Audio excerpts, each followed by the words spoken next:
안녕하세요 여러분, 챙겨보는 실버팁입니다. 지난 영상에서 사회복지 실천이 어떤 것인지에 대해서 여러분들에게 간략하게 말씀을 드렸죠. 오늘은 이제 그 사회복지 실천의 여러 가지 관점들에 대해서, 즉 그 이론들에 대해서 이번 영상과 다음 영상에서 두 가지씩 한 네 가지 정도 간략하게 말씀드립니다. 이 관점이라고 하는 것은 실천에서 이론이라고 하는 건 정책에서 우리가 선별적이냐 보편적이냐, 진보냐 보수냐, 이런 것들을 얘기하는 것과 비슷한 거예요. 그래서 정책을 할 때는 이전 영상에서도 말씀드렸지만 대상이 누구냐, 대상을 폭을 얼만큼을 이렇게 정할 것이냐, 또 어느 정도의 정책적인 지원을 할 것이냐를 정하는 것인 반면에, 이 사회복지 실천에서는 이 서비스 이용자하고 직접적으로 부딪히는 관계 속에서 사용되는 것이기 때문에 개념이 좀 다르죠. 그래서 오늘 말씀드릴 이론들은 여러분들이 조금 앞전에 배웠던 것들과는 조금 다른 생소한 것들입니다. 첫 번째로 말씀드릴 것은 바로 이 생태체계 이론입니다. 생태체계적 관점이라고 하죠. 이게 체계 이론과 생태 이론이 합하게 돼서 이렇게 두 개가 어우러져서 만들어진 관점이에요. 그냥 아주 단순하게 말씀드리면, 이 체계 이론이라고 하는 것은 시스템, 체계라고 하는 건 어떤 그 관계를 주고받는, 체계적으로 어떤 체계 속에서 영향을 서로 주고받는다라고 이해를 하시면 되고, 생태론이라고 하는 것은 그러니까 딱 우리가 첫 번째 하는 인상은 그거잖아요. 살아있는 그 무언가가 끊임없이 움직이는 이런 의미예요. 그러니까 체계론보다는 생태론이 우리가 눈으로 보여지는 것이 더 가까운 대상이란 말이에요. 그러다 보니까 체계론이 갖고 있는 단점은 뭐냐면, 영향을 서로 주고받는 건 이해가 돼. 그런데 실제적인 모습이 보여지는 건 아니잖아요. 하지만 이 생태론은 실제적인 모습이 살아 움직이는, 꿈틀거리는 것이기 때문에 기본적으로 전제가 뭐가 있냐면 공간이 필요하다는 전제가 있어요. 그래서 이 생태체계 이론에서 가장 중요하게, 여러 다 중요하지만 그 중에서도 중요하게 강조하는 것이 이 물리적인 공간, 영역, 그리고 그 체계와 체계 사이의 접점, 그리고 그 접점 사이에서 일어나는 많은 관계들, 상호작용들, 그리고 갈등들, 이런 개념들이 사실은 조금 체계 이론에서는 중요한 개념이에요. 사회복지 개론에서 말씀드리는 관점이고 이론이기 때문에 자세하게 말씀드릴 수는 없지만, 어쨌든 주변에 있는 개인이라는 체계가 환경적인 주변 체계와 관계를 끊임없이 일정 영역을 점유한 상태에서 끊임없이 관계를 형성하고 그 관계를 통해서 변화한다라는 기본적인 틀을 갖고 있는 생태체계 이론이다라고 이해를 하시면 될 것 같아요. 조금 더 깊이 있게 정리되어 있는 그런 내용을 한번 살펴보겠습니다.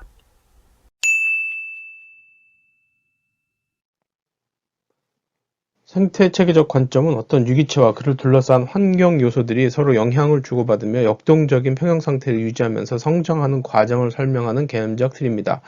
생태체계적 관점을 인간 행동의 이해를 위한 연구에 적용할 경우 개인과 그 주변 환경 간의 상호 영향, 상호 의존성 또는 상호 교류의 결과로 나타내는 적응 및 부적응 현상에 초점이 주어집니다. 사회복지 실천에 사용되는 생태체계적 관점은 사회 문제를 다루는 데서 개인, 환경 또는 개인과 환경 간의 상호적 관계 양상에 모두 초점을 둡니다. 즉, 생태체계적 관점에서는 문제나 부적응 현상을 표출하고 있는 어떤 개인의 특성에만 초점을 맞추는 것이 아니라 그 개인에게 영향을 주는 주변의 모든 체계의 특성에도 관심을 둔다는 것이죠.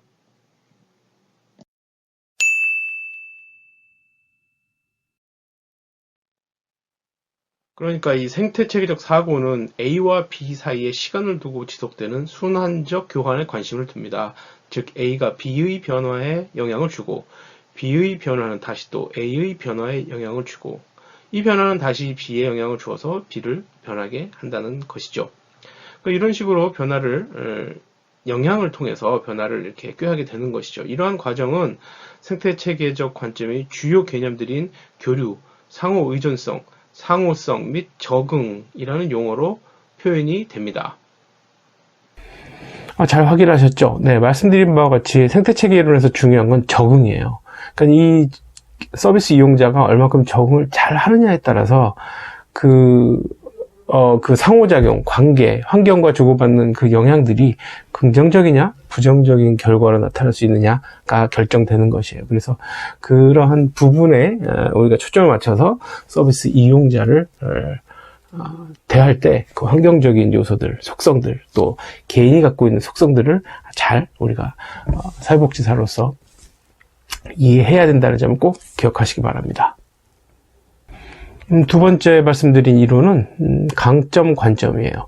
이 제목에서도 그냥 확 와닿듯이 서비스 이용자가 갖고 있는 강점을 이용해서 그 현재 닥쳐있는 문제를 극복할 수 있는 역량을 강화해 주는 거예요. 그러니까 이거는 생태체계 이론처럼 그 주변에 있는 환경과의 관계를 고려해서 그 환경을 이용하고 환경과의 관계를 좀 더 긍정적인 적응 과정을 통해서 본인이 갖고 있는 문제를 해결하려고 하는 관점보다는 이 개인이 갖고 있는 서비스 이용자가 갖고 있는 다양한 특성 중에서 퍼스널리티 중에서 문제를 해결하는 데 매우 적절한 강하게 트레이닝이 가능한 reinforce, 강화될 수 있는 것들을 초점 맞춰서 그 개인이 갖고 있는 역량을 키우는 걸 얘기합니다. 정리한 그 내용들을 한번 보시죠.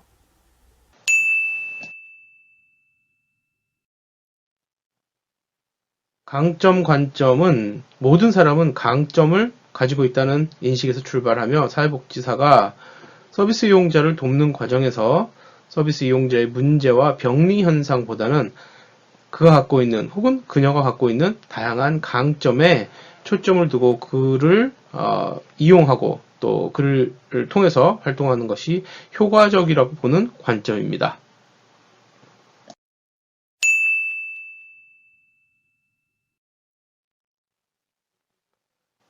강점, 관점이 사례 관리 과정에 적용이 되면 서비스 이용자의 바람직한 변화를 위한 동기와 잠재 능력을 향상시킬 수 있습니다. 강점, 관점의 윤리는 몇 가지 있는데 그 중에서 3개 정도만 여러분들께 소개해 드리죠. 서비스 이용자는 문제를 해결할 수 있는 선천적인 능력을 갖고 있습니다. 서비스 이용자의 역량 강화는 문제를 없애기보다는 문제를 이겨나갈 수 있는 역량을 발견하고 키워나감으로써 그 목적을 달성할 수 있는 것이죠. 사회복지사는 서비스 이용자가 성공할 긍정적인 행동을 잘 사정함으로써 서비스 이용자의 힘을 증진시키고 사회적 자원들을 보다 공평하게 분배할 수 있는 것입니다. 네, 뭐 그렇게 어렵지 않죠. 학생이 그런 거예요. 간단하게 학생이 저희 때는 그랬어요. 고등학교 2학년 되면 문과를 갈 것이냐, 이과를 갈 것이냐. 그럴 때 강점, 관점이 나오는 거예요. 어떤 학생은 수학, 물리를 잘하면 이과를 가는 거고, 국사라든지, 국어라든지, 사회라든지, 영어라든지, 이쪽에 조금 더 잘하면 나는 그쪽 영어 머리인가 봐. 이런 말도 하잖아요. 그럼 문과를 선택하는, 그런 개념이라고 보시면 될 것 같아요. 개인이 갖고 있는 그 특성이라는 것이 다 다르기 때문에, 그거에 맞게 그 서비스 이용자가 갖고 있는 문제 해결 방법을 받아들이고 소화할 수 있는 기본적인 능력을 강화하는 것이라고 생각하시면 됩니다. 오늘은 간단하게 그 생태체계 이론과 강점, 관점에 대해서 여러분들께 말씀드렸습니다. 사회복지 실천에 있어서 아주 기본이 되는 관점들이니까 여러분들이 기본적인 개념들을 잘 이해하시기 바랍니다. 감사합니다. 챙겨보는 실버TV였습니다, 여러분.